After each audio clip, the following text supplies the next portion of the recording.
Like Harry has to stick to his ticket, I have to stick to my list. Groceries are definitely one of those weekly expenses that not only fluctuates, but can really affect your budget. Here's how to save when it's time for a grocery run. I have to live by my grocery list. It keeps me honest. First up, meat, which is sometimes the most expensive stuff, but hopefully we're gonna find a sale. I mean, the store is just full of so many money traps to get us to buy stuff we don't need. Let's see, avoid the temptation. Have you ever seen strawberry cream Dr. Pepper? What is that about?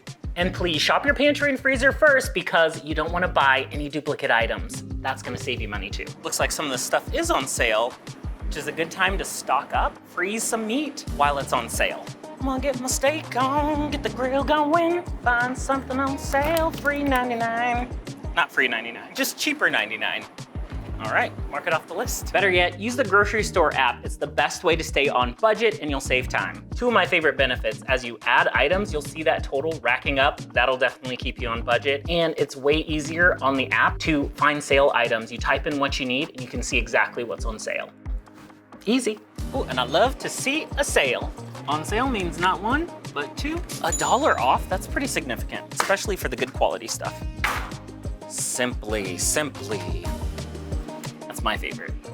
Choose staples like pastas and canned goods that last a long time. They'll be more versatile for you. Specialty ingredients, of course, are gonna be more expensive and may only last you a meal or two, while versatile ingredients, you can keep making a variety of different meals for weeks to come. The rising price of groceries can seem foul sometimes, but with the right techniques, you can save a ton of money. I need a few non-grocery items, so avoiding making multiple stops, multiple trips to multiple stores. I'm just trying to get some basics here. Brawny, oh my gosh. Very masculine paper towels here. Strongest ever. I think we lucked out today. Budgeting is the focus of my day and there's a lot of sales.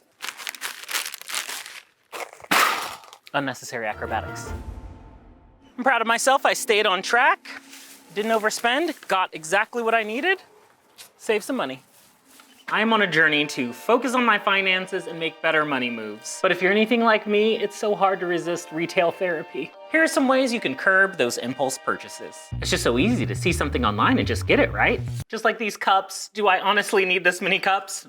I think I do, but those wants and impulse purchases can be hard to resist. Do I need this? An easy way to add a check and balance is to not add your credit card to online retailers. Having to type in the info really takes the fun out of it and kind of makes you think twice. Instead of outright purchasing items, just add them to a wish list. I have a list for everything and they have saved me in more than one way. It gives me time to consider what I'm actually purchasing and get things when I actually need them. It also gives you time to find a discount or a sale before you swipe.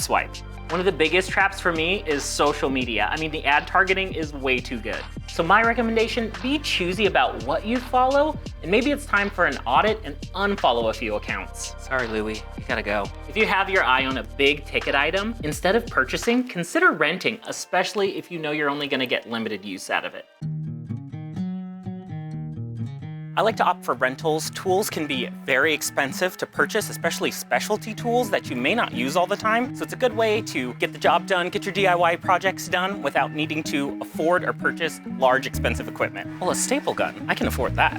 My big issue is space. I have nowhere to store tools, so renting them is a great option so I don't have to buy the tools and cabinets and equipment to store the tools. I can just use them for what I need to and move on. You think tools are expensive? Toolboxes are even more pricey. If I only had the space for a big garage, all my wrenches, all my drills. Ooh, maybe I'll do a video on building the ultimate garage. Garages now are just like an extension of your house. They're another room. They're not to park your car in. They're just like a workshop, a gym. Maybe someday. Not today, though. All my money. I'm pulling out all the cash. Cash, since it's tangible, is another way you can stay on target. Collect your spare change or set some money aside over time, and that way when you have enough, you can buy those specialty fun items. Weekly allowance, let's get some cash. Cash is still king, and it's a great way to keep on track for your budget. I take a little bit out for the next couple weeks, and then that way I can stay on target and not overspend or mindlessly swipe my card. Thank you. And the good thing is, if you don't spend all that money in one week, you can roll it over to the next week and you have a little bit of a bonus. Especially when I'm traveling, I use cash. I have a budget set for each day or for the whole trip. Vacations, let me tell you, I've been there. I'll come back, look at all my receipts, look at all my credit card transactions, be like, I really did some overspending. So cash is the right way to keep yourself aware and on track. There are hidden discounts and forgotten savings everywhere. You just have to know where to look.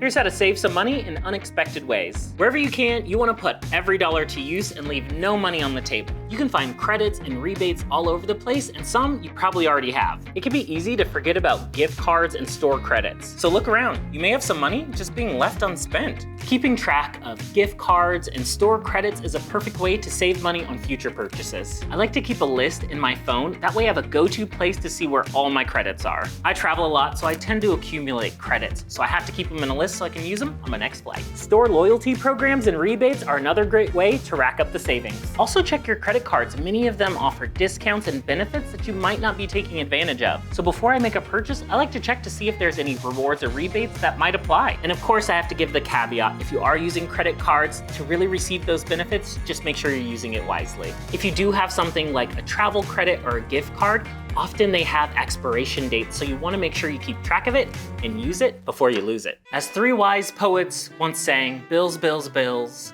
can you pay my bills? Can you pay my automobiles? When it comes to bills, bills, bills, and all your reoccurring payments, those can be great opportunities to find some savings. I don't think you do. Oh, here's some opportunities for savings when it comes to those monthly dues. A good place to start is any subscription services you have, like streaming platforms. I have a list of all my reoccurring payments. That way I can do an audit of what I actually want to keep and what I can get rid of. It can be really tough to get rid of those subscription services, but if you're not getting any value out of it, why keep it? Why pay for it? Now I'm gonna have FOMO about not being able to watch Ted Lasso. It's also a good idea to at least do a yearly audit of your utilities and bills like insurance. In the case of insurance, maybe your needs have changed and it's time to reevaluate. And for your utilities, you might qualify for a program where you can save money by switching to more eco-friendly devices. And don't hesitate to make changes if it saves you money. I felt like I was overpaying for my internet services.